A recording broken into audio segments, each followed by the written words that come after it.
Danny Acosta for Fight Magazine, here with Daniel Cormier, main sparring partner of Cain Velasquez and wrestling coach.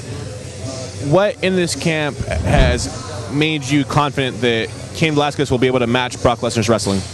Just his preparation. You know, all success lies in preparation. People talk about luck. Luck is when the opportunity meets preparation. Preparation meets opportunity. So we're not looking to be lucky, man. We've prepared hard.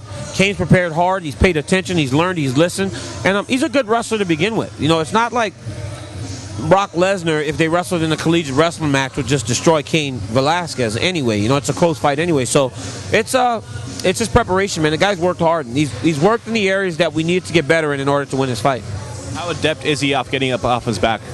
That's probably the biggest concern. You know, with Brock Lesnar, you're going to get taken down, man. That's a known fact. He's that explosive, that strong. So when you commit to your striking, you're going to get put on your back at times.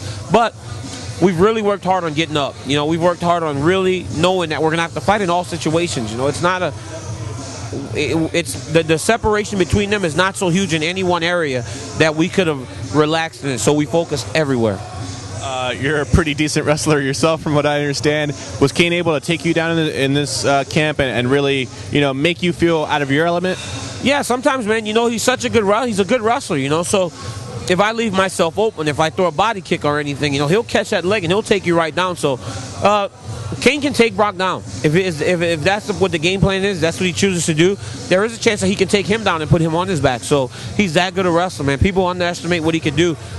I believe if Cain Velasquez would have continued after college, he would have been in the top 3 or 4 in the country in terms of the Olympic ladder.